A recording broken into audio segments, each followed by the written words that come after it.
चंदनपुर नाम के एक गांव में भोला नाम का एक नौजवान रहता था। वह काफी अमीर घर से था, लेकिन बहुत आलसी था। दिन भर अपने दोस्तों के साथ बैठकर गप्पे मारता और खेलता रहता। उसके पास जिंदगी में कोई खास लक्ष्य नहीं था। एक दिन उसके पिता भानु प्रताप, जो कपड़ों के व्यापार के बड़े मालिक थे, उससे गुस्से में बोले, भोला, ये तुम दिन भर यूं बेकार की चीजों में समय क्यों बर्बाद कर रहे हो? इतने बड़े व्यापार का वारिस होते हुए भी तुम दुकान पर क्यों नहीं आते? भोला थोड़ा चौंक कर बोला, पिताजी, मेरी उम्र तो अभी खेलने कूदने की है। काम तो मैं बाद में भी कर सकता हूँ। अभी तो मुझे जिंदगी का मजा लेना चाहिए, है ना? जिंदगी का असली मजा तब है जब तुम अपने पैरों पर खड़े होकर कुछ हासिल करते हो। ये खेल कूद और आराम कब तक चलेगा? काम करने से ही जीवन में असली संतोष और आत्मसम्मान मिलता है, जिसे तुम अभी समझ नहीं पा रहे हो। मैं चाहता हूं कि तुम भी अपने भाई की तरह जिम्मेदारी उठाओ और व्यापार संभालने के काबिल बनो। आखिर कब तक तुम दूसरों पर निर्भर रहोगे? मुझे हमेशा के लिए तो यहाँ नहीं रहना। तुम्हें खुद अपनी राह बनानी होगी। भोला को अपने पिता की बातें बिल्कुल भी अच्छी नहीं लगी।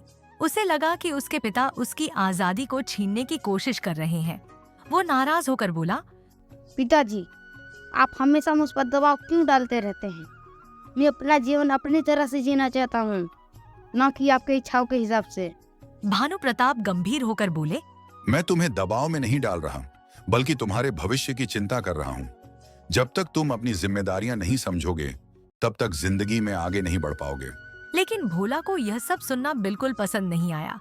गुस्से में भरा हुआ उसने तुरंत फैसला किया कि वह अब और यह सब नहीं सहेगा। बिना किसी को बताए वह उसी रात गांव छोड़कर चला गया। उसके मन में सिर्फ एक ही बात थी, अब वह अपनी मर्जी की जिंदगी जिएगा, जहां उसे कोई रोकने टोकने वाला नहीं होगा। भोला ने गांव छोड़ दिया और शहर की ओर निकल पड़ा, लेकिन उसे इस बात का अंदाजा नहीं था कि शहर की जिंदगी कितनी मुश्किल हो सकती है। वह पहली बार अपने सुरक्षित और आरामदायक जीवन से बाहर निकला था। भोला ने सोचा था कि शहर में उसे तुरंत काम मिल जाएगा और वह अपनी मर्जी की जिंदगी जी सकेगा। लेकिन जब वह शहर पहुंचा तो चीजें उसके सोचे हुए से बहुत अलग थीं। शहर की भीड़, शोर और अनजान चेहरों के बीच भोला खुद को अकेला महसूस करने लगा। उसे कहीं काम नहीं मिला क्योंकि उसके पास कोई हुनर या अनुभव नहीं था। दिन बीतते गए और धीरे धीरे उसके पास जो पैसे थे वो भी खत्म होने लगे। भोला को अब यह समझ आने लगा था कि बिना मेहनत और जिम्मेदारी के जीवन में कुछ हासिल करना कितना मुश्किल है। उसे खाने के लाले पड़ने लगे और कभी कभी तो उसे भूखा भी सोना पड़ता था। एक दिन बहुत भूखा और थका हुआ भोला एक पार्क में बैठा हुआ था। वह सोच रहा था कि अब क्या करे।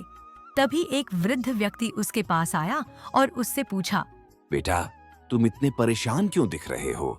भोला ने थके हुए लहजे में कहा, मैंने घर छोड़ दिया। सोचा था कि अपनी मर्जी से जिंदगी जीऊंगा, पर अब समझ नहीं आ रहा है कि क्या करूं। कोई काम भी नहीं मिल रहा है और अब मेरे पास पैसे भी नहीं हैं। वृद्ध व्यक्ति ने मुस्कुराते हुए कहा, जिंदगी में सिर्फ सपनों के पीछे भागने से कुछ नहीं होता, उसे पूरा करने के लिए मेहनत भी करनी पड़ती है। अगर तुम्हें काम की तलाश है तो मैं तुम्हारी मदद कर सकता हूँ, लेकिन शर्त यह है कि तुम्हें ईमानदारी और मेहनत से काम करना होगा। भोला को अपने हालात को सुधारने का एक मौका नजर आया और उसने तुरंत हाँ कर दी। वृद्ध व्यक्ति ने उसे अपनी छोटी सी कपड़े की दुकान पर काम करने का मौका दिया। अब भोला रोज सुबह जल्दी उठता, दुकान पर जाकर साफ सफाई करता और धीरे धीरे कपड़ों का काम सीखने लगा। शुरुआत में भोला को यह काम बोझिल लगा, लेकिन कुछ हफ्तों बाद उसे इस काम में आनंद आने लगा। उसे एहसास हुआ कि मेहनत करने से मिलने वाला संतोष अलग ही होता है। धीरे धीरे वह व्यापार की बारीकियों को समझने लगा और ग्राहक उसे पसंद करने लगे। मेहनत को देखकर वृद्ध व्यक्ति ने कहा, तुम्हारे अंदर बहुत काबिलियत है, बस इसे सही दिशा में लगाओ।